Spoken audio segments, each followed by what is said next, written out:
Colonel Potter, sir, my last wish is to be buried in my mother's wedding gown. I've seen these Dodgers for 40 years, all the tricks. Dismissed! Picture the biggest show on television. Ratings through the roof. A cast that feels like family. A finale that will one day be watched by more people than the moon landing. Now picture walking away from all of it, on purpose, while it's still at the top. That's exactly what happened. Not once, but again and again, on the set of MASH. Over 11 seasons. Some of the most beloved faces in the cast quietly, and sometimes not so quietly, packed up and left one of the biggest hits in TV history. Some were pushed out by their own frustration. Some left because of contracts that were never even signed. And one left because the role had quietly started to break him. Today we're digging into why these actors really left MASH, and the truth is a lot messier, and a lot more human, than most fans realize. Before we get into the departures, it helps to understand what MASH actually was, because that context explains almost everything that happened behind the scenes. The show was based on a 1968 novel written by a former Korean War surgeon under the pen name Richard Hooker. That novel became a 1970 movie directed by Robert Altman, a dark, irreverent take on war that turned into a surprise hit. 2 years later, CBS turned the concept into a weekly series, and this is where things changed. Unlike the movie, the television version had to survive week after week, season after season, which meant the writers needed to dig into these characters in a way a 2-hour film never had to. Alan Alda was cast as Hawkeye Pierce, and almost immediately, the show began to build its world around him. That single creative decision, more than almost anything else, set off a chain reaction that would push several original cast members out the door over the next decade. Because here's the thing people forget. MASH wasn't originally built to be a one-man show. It was pitched and cast as an ensemble, a group of doctors and support staff all sharing the load. The first season actually struggled in the ratings, so much so that CBS came close to canceling it outright before deciding to move it to a new night. That gamble paid off, ratings climbed, and the show's cultural footprint grew fast. But as the series found its voice, and as Alda became more involved not just in acting but in writing and directing episodes, the balance of the show tilted. Other characters that had once been equal partners in the comedy started feeling like they were standing in Hawkeye's shadow. For some actors, that was fine, and they leaned into supporting roles without complaint. For others, it became something they simply couldn't live with, and one by one, over the course of the show's 11-season run, they chose to walk away. It's also worth remembering just how experimental MASH was for its time. It regularly used real archival war footage.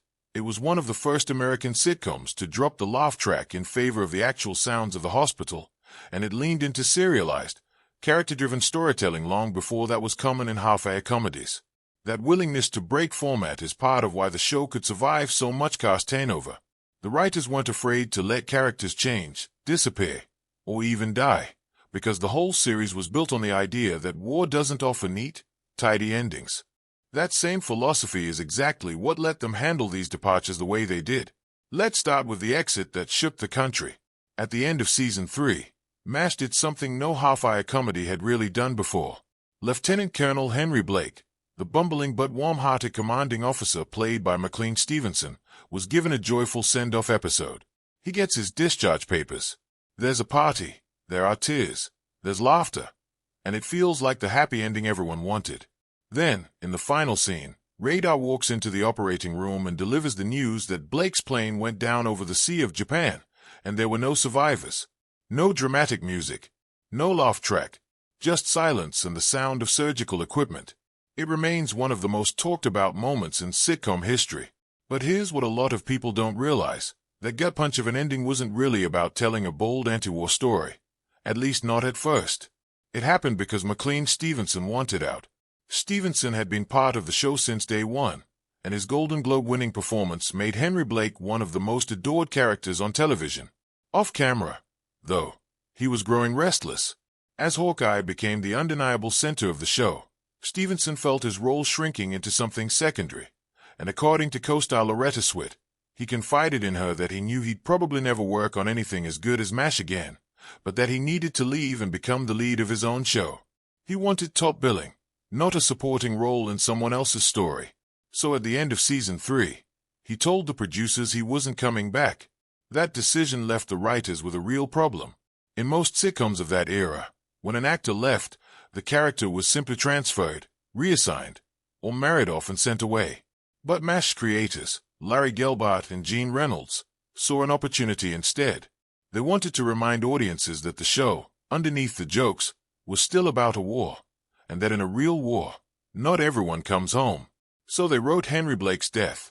It was such a sensitive scene that, according to accounts from the production, only the actor playing Radar was told about the ending in advance, so that the rest of the cast shocked, tearful reactions in that final take would be genuine. When the episode aired, CBS was flooded with letters. Some praised the honesty of it. Others were furious that a character they loved had been taken away without warning.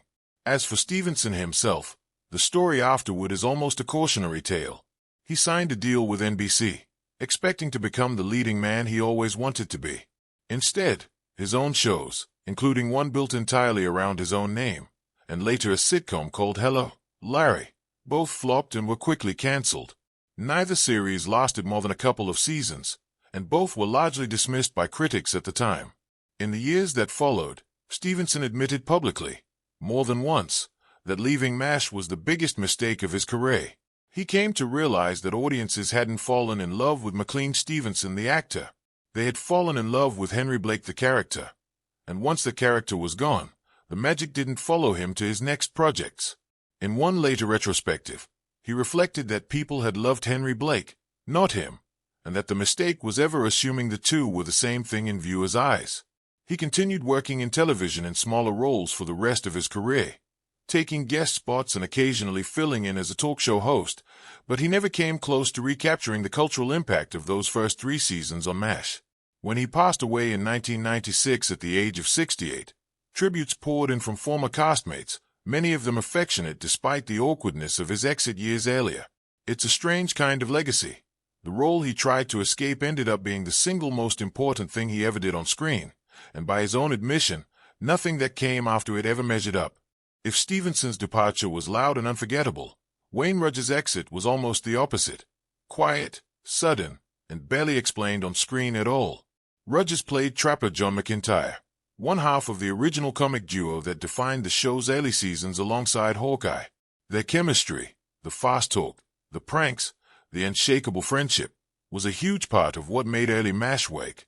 But behind that friendship, Rudge had signed on believing the show would remain a true ensemble, with screen time split fairly evenly among the cast. Instead, as Alder's character kept absorbing more of the spotlight and more of the emotional weight of the storylines, Trapper John slowly shrank from co-lead to sidekick. Rudge later explained that it wasn't about ego. It was about the fact that his character had stopped having anything meaningful left to do. What makes Rudge's departure so unusual is how it actually happened.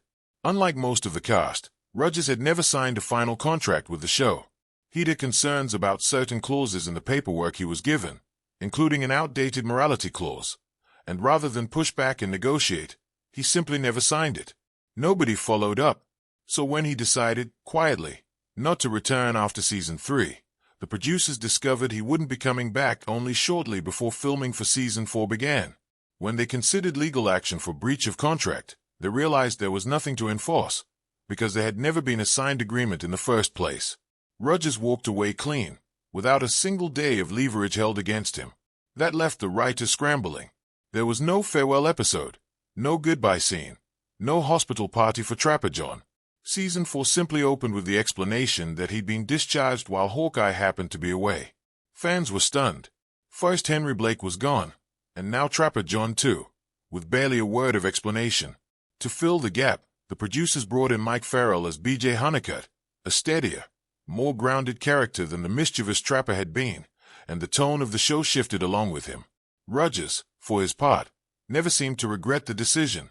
He went on to appear in other television and film projects, and was even later offered the chance to reprise the Trapper John character in a spin-off built entirely around him. He turned it down, reportedly not wanting to be typecast as a doctor for the rest of his career. Instead, he eventually built an entirely different career as a financial investor, studying history at Princeton before moving into Wall Street and becoming a familiar face on financial news programs discussing markets and the economy. It's a genuinely unusual career pivot for a former sitcom star, but by most accounts, it suited him. He and Alder apparently stayed on good terms long after MASH ended. Alder spoke fondly of him for years afterward, and when Rogers passed away in 2015 at the age of 82, tributes from his former castmates made clear that whatever tension existed on set never turned into real bitterness between them. In fact, Rogers himself later joked that if he'd known just how long the show would end up running, he might have kept quiet and stayed put. Now let's talk about the actor who played the character everybody loved to hate. Larry Linville was cast as Major Frank Burns, the rigid, self-righteous, thoroughly unlikable surgeon who served as the show's comic punching bag for its first 5 seasons. Frank's obsession with rule-following, his secret affair with Major Houlihan, and his general pettiness made him the perfect foil for Hawkeye and Trapper's rebellious antics. But there's a problem with playing a character built entirely around one dominant trait. There's nowhere left for him to grow. While the rest of the cast deepened and became more layered as MASH matured into something more dramatic, Frank stayed exactly the same, stuck as comic relief in a show that was increasingly reaching for something more emotionally serious. By the end of his 5-year contract, Linville had had enough. He was reportedly offered an extension to stay on for 2 more seasons but turned it down, later explaining in interviews that he felt he had taken the character about as far as it could go. Continuing to play the same one-note villain, he felt, would mean stagnating as an actor rather than growing. According to people who worked on the show at the time, producers tried hard to convince him to come back for a proper send-off episode at the start of season 6, even offering him a substantial amount of money to do it. Linville said no.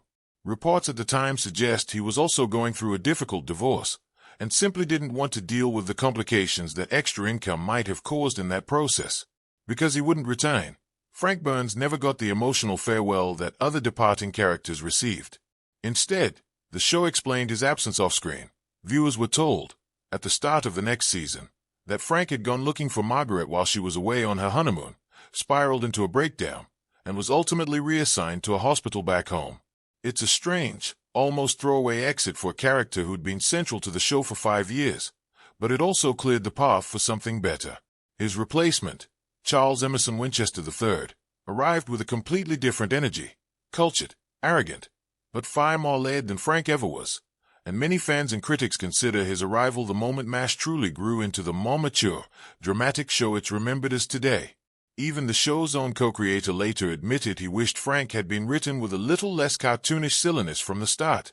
As for Linville, in later interviews he reflected on the exit with a kind of dry acceptance, noting there had been no big send-off, that he was simply there for 1 episode and gone the next, much like real life. He continued working steadily in television for the rest of his career, taking roles in shows and TV movies throughout the 80s and 90s, though he never landed a part that reached the cultural footprint of Frank Burns. He passed away in 2000 at the age of 60, remembered by castmates as someone whose warm, easygoing personality off-screen stood in total contrast to the small-minded character that made him famous.